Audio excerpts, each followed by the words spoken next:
Welcome to Dreamers to Leaders, Keeping It Real with Melody podcast. Melody is a born dreamer who started from being a flight attendant and worked her way up into now a tech fashion trendsetter, thought leader, and seasoned entrepreneur in multiple successful ventures. This podcast is for the awakened dreamer. Industry icons will share their humble beginnings up to the leaders they are today. Let's all learn and be inspired. Together, we can all prosper. Hello and welcome to the Dreamers to Leaders podcast. It's a podcast for the dreamers, more importantly, the doers. I'm your host, Melody. Today we have a special guest. He is a business and personal coach, a professional speaker, a business consultant, and an author of several books. His latest one is called Purpose-Driven Achievement, which is a common sense approach in using purpose, energy, planning, and execution to help one effectively reach their business goals and personal dreams. Ladies and gentlemen, please help me welcome Gary L. Smith. Hi, Gary. Welcome to the show. Oh, it's nice to be with you, Melody. Hope you're having a great day today. I am. Well, let's dive in. If you could walk us through how it is, because your work talks a lot about purpose, finding one's purpose. Can you walk us through why finding your purpose is crucial in achieving anything in life? Sure.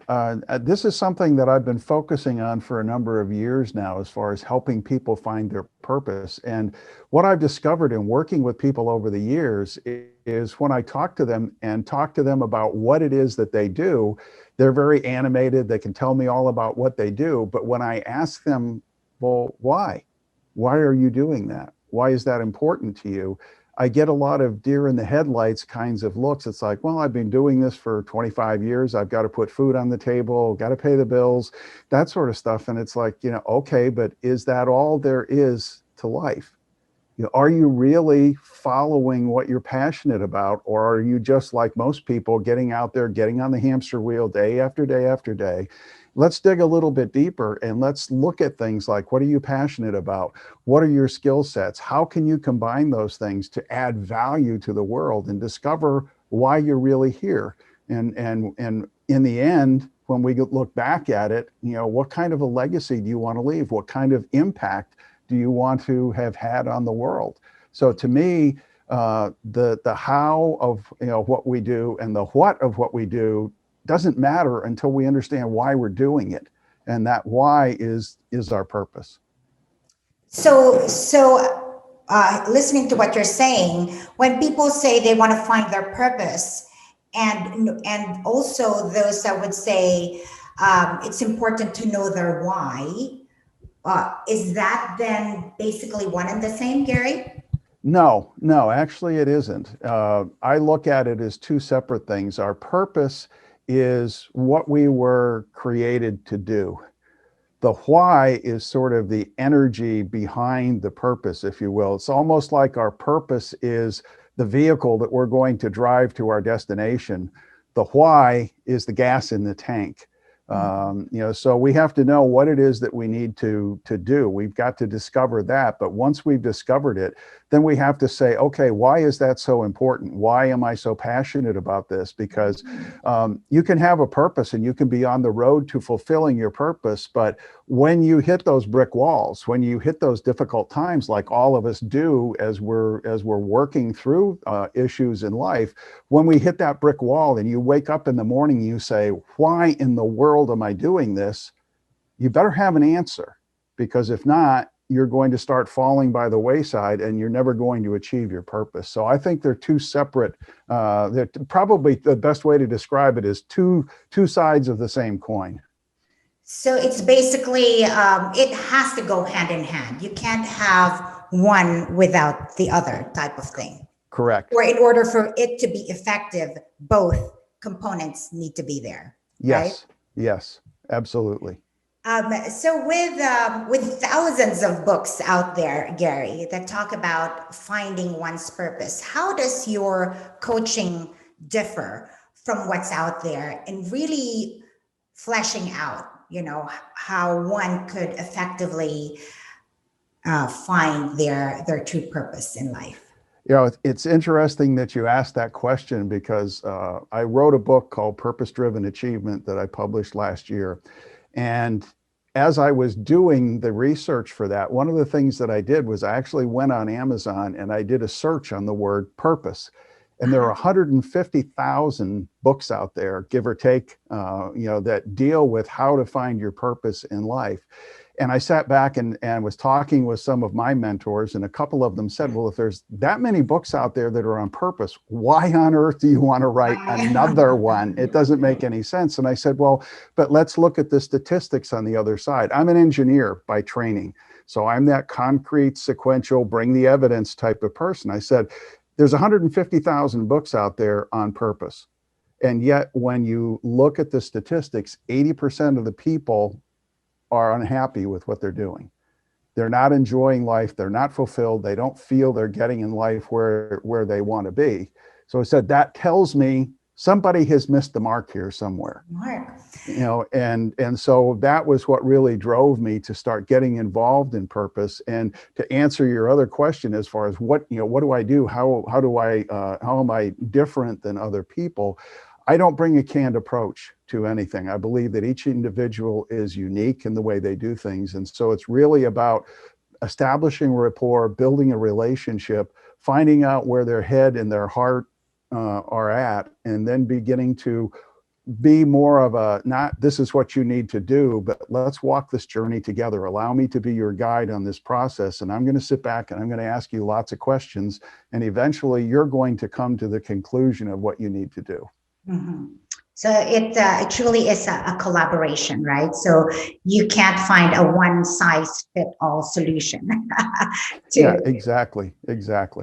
So 150,000, and that's just in English, I would imagine, because there is a very popular Japanese term called ikigai, right? And right. That's also, have you heard of it? Ikigai. Yes. Yes. So it really also talks about, what makes one get up, each day and do what they feel that they were created to do, to make a difference. And you talked about that's the intersection of the skills, the passion, and the value. So imagine 150,000 in English and what more out there, right? Yeah, exactly.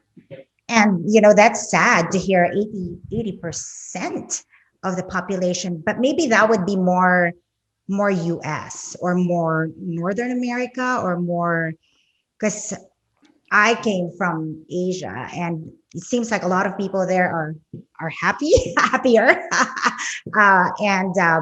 I also was in Iceland 2 years ago. I also find a lot of people there surprisingly seem quite happy, but I guess to your point, seemingly happy and real happiness could be that differentiating factor why that 80% is there, right?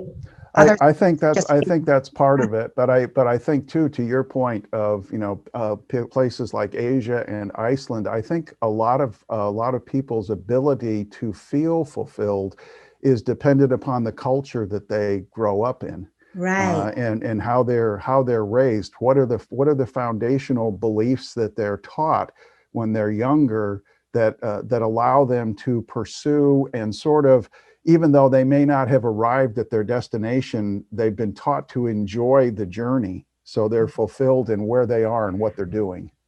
Yeah, and that reminds me a place in Nepal where instead of measuring the gross national product or the GDP, they measure the society's happiness, right? So that index to measure that. So, as the old saying goes, you get what you measure. You get what you measure. Yes, and I need to be quite good at that. a lot of help there. But also on the topic on purpose. Most organizations, big or small, Gary, they have it in their website, in their staff handbook, their mission and their vision. as a company. How does finding one's purpose intersect with that? That is very common in corporate America, or I guess that would be global. How does that come into play with purpose, mission, and vision? I think we can look at that on several levels, but I tend to look at it on, the leadership of the organization has established the mission and the vision for the company. But then do they take the time to look down and as an example, as they're hiring and as they're staffing, are they looking for people whose purpose in life aligns with what the vision of the company is? Are they doing that or not? And I think what happens much of the time is that leadership misses that part of the equation, because leaders are looking at it through the lens of we're in charge, rather than leadership being our responsibility is taking care of those in our charge and finding out what it is that they want in life and helping them within what the company has to offer to achieve and fulfill their dreams and their purposes, and ultimately build loyalty in that process. So I think that's one facet that most companies completely miss, because they're not deliberately aligned with it. And I'll give you a quick example of that. One of my daughters lived in an apartment building here in Connecticut, a high-rise in New Haven, Connecticut, and it was owned and managed by a company called Bizzuto Realty. And when I went there, I was so impressed with the leadership and the concierge service and everything that they had. And literally, Melody, I could not be there for 3 months. And when I walked in the front door, whoever was on the front desk would look at me and say, "Hey, Mr. Smith, it's really good to see you again. Been a while since you've been here. Your daughter's up in her apartment. Shall I let you know that, let her know that you're here?" And I was so impressed with that. And then my daughter moved from New Haven to Boston, and she was in another Bizzuto property, and the business model was exactly the same. I walked in there, people knew who I was, they were friendly. Whenever she submitted a maintenance request, the maintenance guys were right there. They took care of everything. They cleaned up after themselves. They left nice notes on her counter to say that they had been here and fixed things. And then the third time it happened was one of my other daughters, who was living in New York City, moved to Boston also, lived in yet another Bizzuto property, and the business model was exactly the same. And so finally I got to meet the property manager of this third property, and I said, "Okay, give it up. What is it that you guys are doing differently, and how do you have this consistency?" And she said, "It comes directly from our CEO." He said, "Our CEO told us that when you hire people for a position, you always hire a resume, but when you fire someone, you're firing a personality. Hire the personality. We're in the customer service business. Hire people who have a heart for serving others. We can teach them the things that they need to know, but get the people who have the heart that we need to have, and we will always have this consistent level of service." And that's the way we need to approach things in business today. Yeah, as they say, you can always teach competence, right, or skill sets. Right. But it's the personality, the behavior, and the character that you just can't teach, right?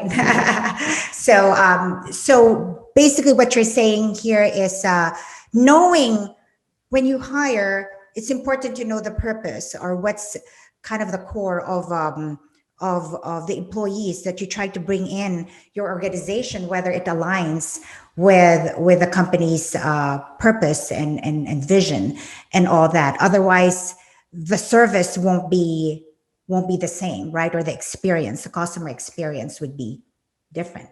Exactly.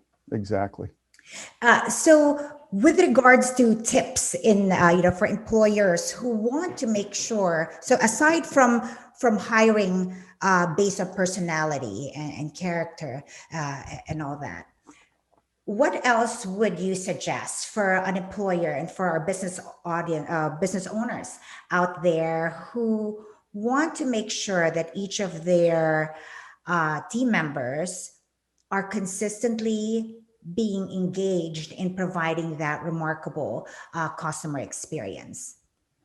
I think that it's really important for the leaders of the organization to learn to treat their employees as they want their employees to treat their customers.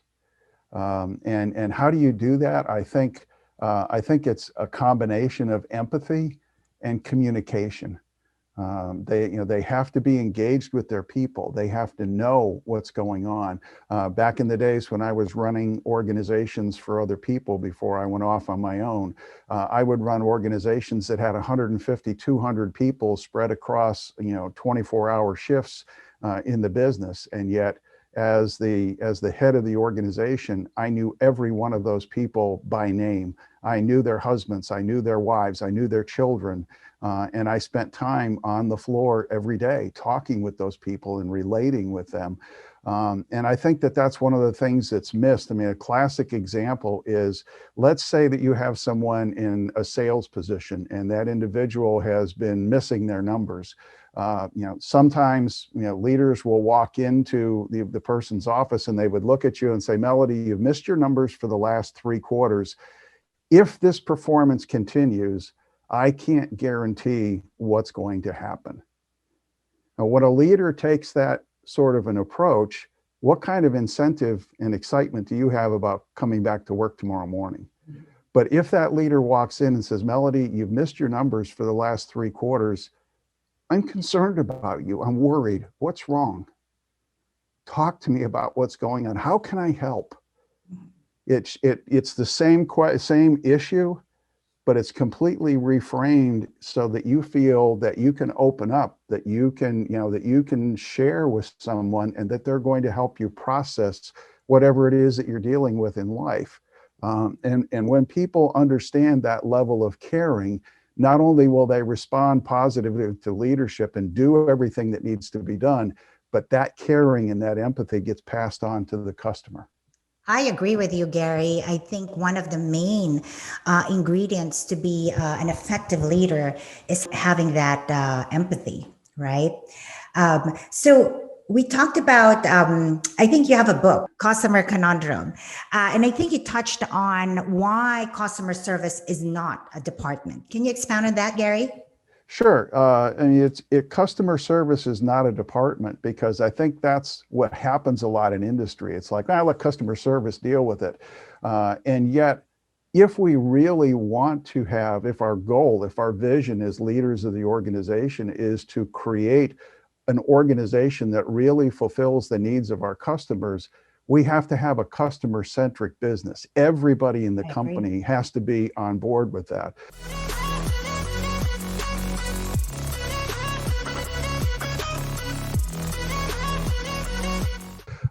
Back in the days when I was running companies for other people, we would have customers come in and we would be talking about new products that we were going to build for them. And much of the time, I had machine operators from our floor on those meetings to be part of that discussion. And some of the leaders in the organization were saying, well, why in the world would you do that? And I said, because those folks are the ones who make the product every day.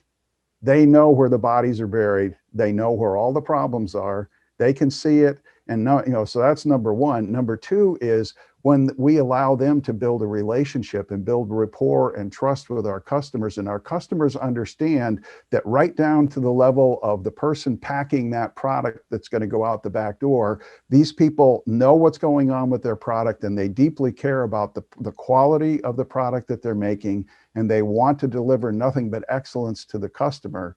That reinforces with the customer that this whole organization is 1000% there for them. I agree. As a matter of fact, coincidentally, I just wrote an article. It's called Price versus Value, and it touched on customer service a lot. And I think with any organization, if you miss that mark on being customer centric, then it's either you're just floating, surviving, mediocre, and that makes the difference between someone that's really doing phenomenal, right? With their numbers, with their reputation, etc. And it's not even just in today's age, with social media, especially with social media, everything is just amplified 1,000 times with if someone is happy or unhappy, it just it spreads like wildfire, right? So it could be a double-edged sword, but with being customer centric and having that word of mouth. I mean, personally, with my businesses, I have one. It's a family business where really marketing dollars almost zero. You know, very little. But it's the word of mouth that for a decade or so, you know, it's been you know, successful. It's profitable, and it's really just being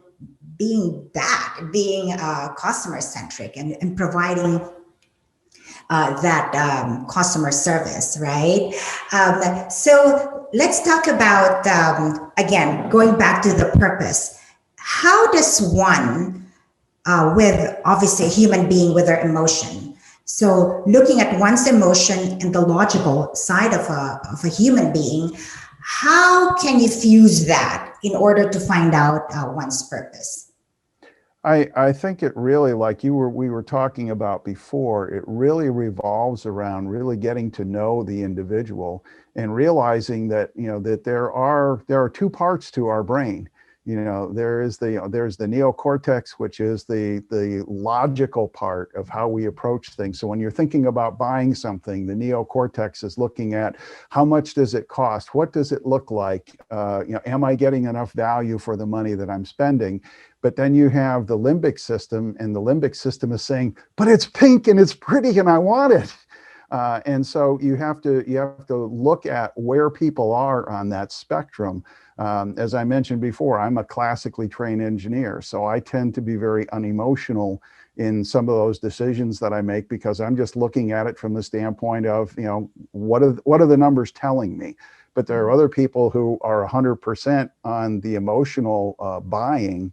And so what we have to do is find out where in between those two bookends are you, and how do we moderate some of that? Because you can get, if you're very emotionally involved, you can get very, very excited about something. But if you get excited about something and you don't have the skill sets to be able to make it happen, you're in for a letdown.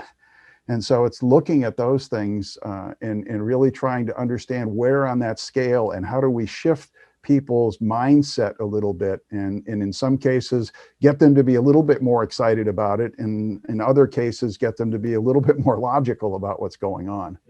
Mm-hmm. So your background as an engineer and dealing with business owners, how do you balance and how do you fuse or merge the science part of the engineering, your engineering background, and the art of entrepreneurship? How do you balance that, and how would you help clients with that?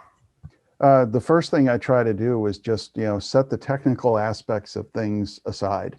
I want to really get emotionally involved with what's going on, and I want to understand, you know, as an example, you know, with the business, if you started the business, what motivated you to start the business? You know, what is continuing to drive you? Are you sharing all of that information with your leadership team? If I was to go to any one of the key people in your organization who work with you and say, why does this business exist, and what's the overall purpose of the company? Could they parrot back to me what you've just told me?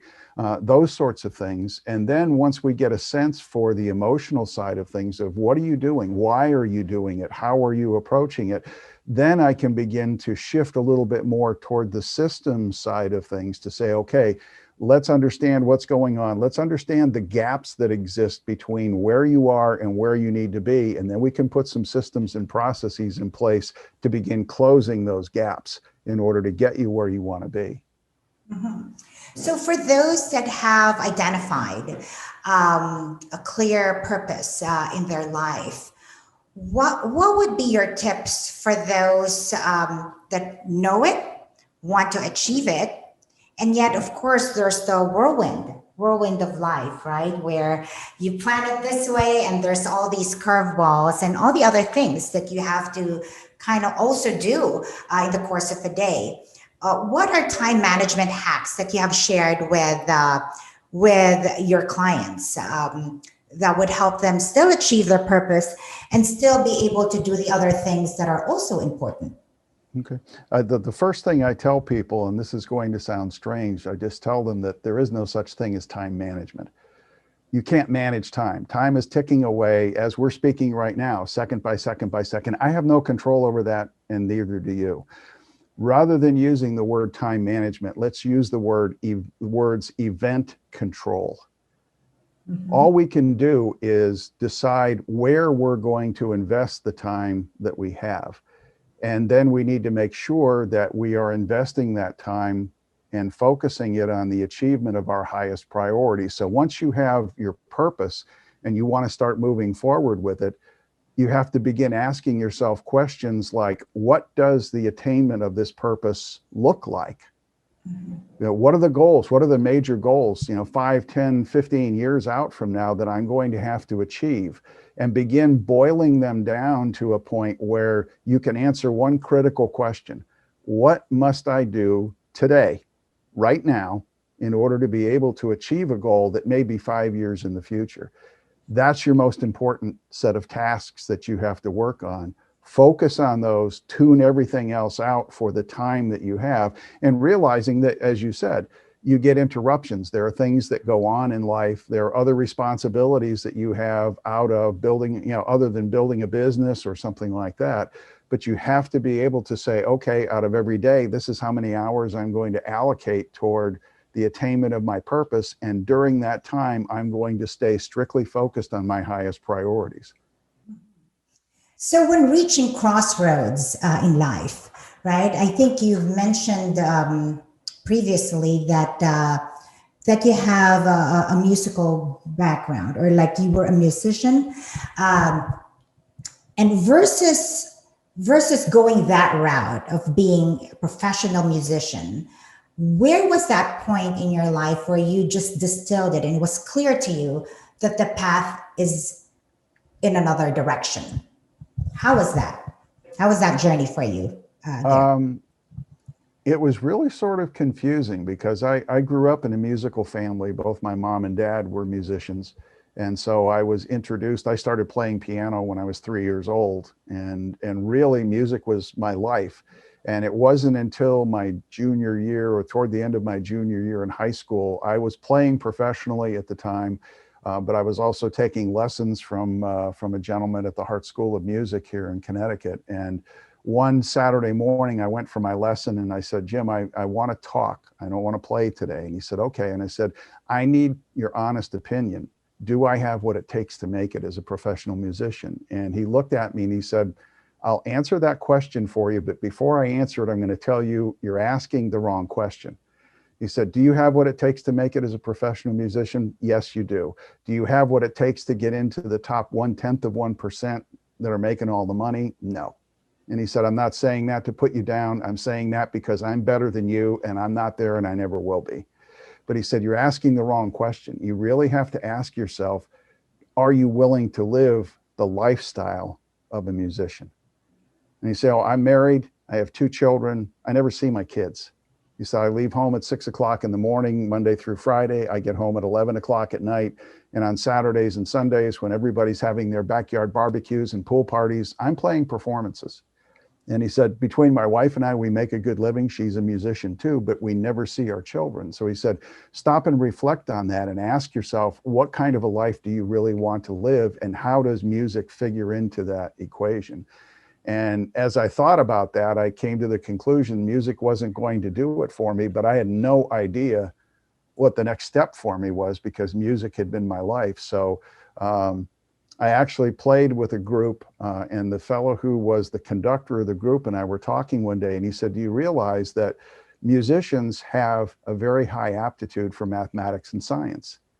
And I said, well, gee, how do you figure that? And he said, well, what is music? Music is mathematics. He said, when you boil it down, he said, stop and think about it. All it is math. And he said, if you can play music, you can understand mathematics. And so I just took a wild shot and said, okay, I'm going to enroll in college and I'm going to start studying engineering. And it just turned out to be one of those things that I fell into. And to this day, I still love it. I don't do much engineering work anymore, but I really love the discipline that it established in me. And from that point, I just started, I started working in the technical field, but then as I got into management positions, I learned to work with people and develop a heart for people. And now I think I've got that unique combination of a heart for serving others along with the technical problem solving skills to be able to help them achieve what they want in life. So, Gary, have you ever thought, had you not had that conversation with that professor or with that individual, do you think you'd be where you are now? Was that instrumental, that conversation, that instrumental for you to literally kind of move direction from the musical field, being a musician, to completely different field? Would you think that your life would have been different had that conversation not happened? Just curious. That's a really hard question to answer. I don't know. I probably would have pursued the musical career, and my guess is that somewhere down the road, I would have realized that from a lifestyle perspective, it wasn't what I wanted and changed course, but I don't know what that course change would have looked like. Like you, I also grew up with musicians. So I grew up in my grandfather's ancestral home, and there were just a lot of music. He was actually an attorney by profession, but he actually went the other route where he pursued music, a lot of original composed music, etc. So it's just interesting, you know what I mean? All the choices that one make in their life, right? Yeah, and that gets back to sort of the foundational conversation that we've been having on the power of purpose, because if you don't have a purpose in your life that you're trying to achieve, when you are faced with those potentially life-altering situations, how do you go about choosing? Right. Because if you don't have the foundation on which to reflect off of and say, gee, if I take this particular pathway, is it going to take me closer to or further away from the achievement of my purpose? And if it's going to take me further away, why is it that I want to do that? Yeah, so it goes back to truly is the understanding and having that clarity of one's purpose that would anchor one in whatever life would throw at you, right? So Exactly. Having that, the choices would be a lot clearer and more firm in your decision.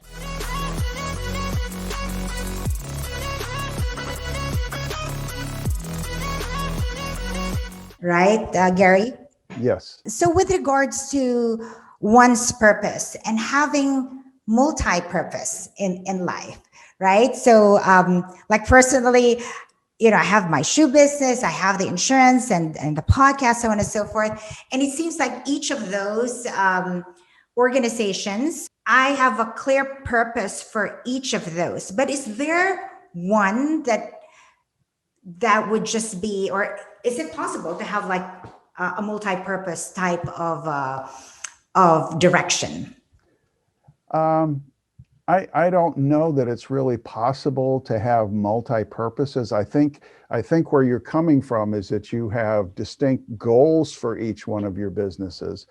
But if you were to dig a little bit deeper and say, okay, if I were to take all of these businesses and put them in one box and look at sort of what is the global purpose, what is it that you, Melody, are trying to achieve in life? And when you're 95 years old and you're looking back over your life, answering questions like what sort of legacy do I want to leave? What sort of impact do I want to have had on the world?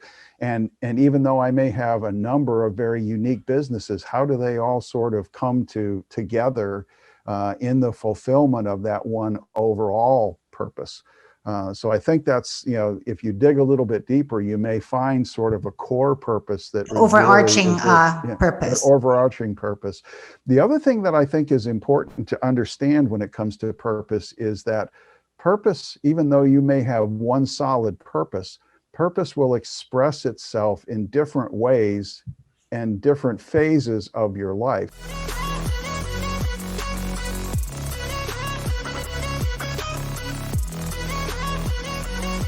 So as an example, when I first got out of school and was working as an engineer, I was single, I wasn't married, I moved to a part of the country I wasn't familiar with, and the only thing I was concerned about was building my career. So I spent an ungodly amount of time at work just trying to learn my trade and establish my credibility with the organization. But then a few years later, I got married.